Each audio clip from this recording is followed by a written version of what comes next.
యుద్ధం ముగించే చర్చల కోసం అమెరికా తీవ్ర ప్రయత్నాలు కొనసాగుతున్న వేళ ఇజ్రాయెల్ దాడులను తీవ్రతరం చేసింది. తాజా దాడుల్లో ఇరాన్ నౌకాదళం చీఫ్ అలీ రెజా తంగ్సిరీ మృతి చెందినట్టు ప్రకటించింది. ఇస్లామిక్ రిపబ్లిక్ కూడా గట్టిగానే దాడులు చేస్తోంది. మధ్య ఉత్తర ఇజ్రాయెల్ సహా గల్ఫ్లోని అమెరికా స్థావరాలపై క్షిపణులు, డ్రోన్లతో విరుచుకుపడింది.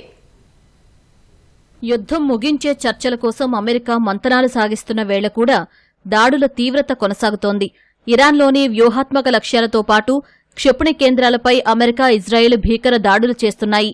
షిరాజ్ ప్రాంతంలో క్షిపణి పడి 2 మైనర్లు ప్రాణాలు కోల్పోగా అనేక మంది గాయపడ్డారు. తమ దాడుల్లో IRGC navy head Ali Reza Tangsiri మృతి చెందినట్లు ఇజ్రాయెల్ ప్రకటించింది. హొర్ముజ్ జలసంధికి సమీపంలో ఈ దాడి జరిగినట్టు తెలిసింది.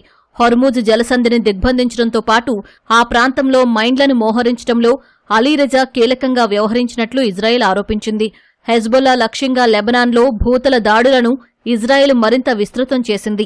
ఇరాన్లో భూతల దాడులకు అమెరికా కూడా సిద్ధమవుతున్నట్లు జోరుగా ప్రచారం జరుగుతోంది. ప్రస్తుతం 2500 మంది మెరైన్స్, 1000 మంది పారాట్రూపర్స్ మధ్యప్రాచ్యం సమీపానికి చేరుకున్నారు. ఇజ్రాయెల్తో పాటు గల్ఫ్లోని అమెరికా స్థావరాలపై ఇరాన్ ప్రతీకార దాడులు కొనసాగిస్తోంది.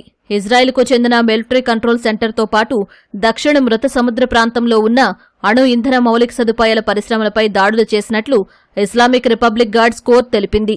ఇంకా మధ్య, ఉత్తర ప్రాంతాలను లక్ష్యంగా చేసుకుని క్షిపణులు, డ్రోన్లను ప్రయోగించింది. టెల్ అవీవ్, దిమోనా తదితర నగరాల్లో దాడులకు ముందు సైరన్లు మోగాయి. టెల్ అవీవ్లో అనేక కార్లతో పాటు పలు భవనాలు దెబ్బతిన్నాయి. మధ్య ఇజ్రాయెల్లోని గనై టిక్వా ప్రాంతంలో పలు కార్లు తుక్కుతుక్కయ్యాయి. వెస్ట్ బ్యాంక్లోని ఇజ్రాయెల్ సెటిల్మెంట్ భవనం దెబ్బతింది. మధ్య ఇజ్రాయెల్లోని కఫీర్ కాసింలో జరిగిన క్షిపణి దాడిలో 5 గాయపడ్డారు. భారీగా ఆస్తి నష్టం వాటిల్లింది. సౌదీ అరేబియాతో పాటు కువైట్లోని అమెరికా స్థావరాల లక్ష్యంగా ఐఆర్జీసీ విస్తృతంగా దాడులు చేసింది. అబుదాబిలో క్షిపణి శకలాలు పడి 2 మృతి చెందగా 3 గాయపడ్డారు.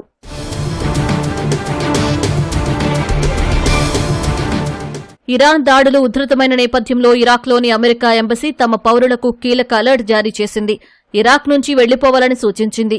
అయితే బాగ్దాద్లోని ఎంబసీకి కానీ, ఇర్బిల్లోని కాన్సులేట్కి గానీ వెళ్లొద్దని తెలిపింది. గగనతలాన్ని మూసివేసినందున భూమార్గం ద్వారా జోర్డాన్, కువైట్, సౌదీ అరేబియా, తుర్కియకు వెళ్లాలని అమెరికా ఎంబసీ సూచించింది.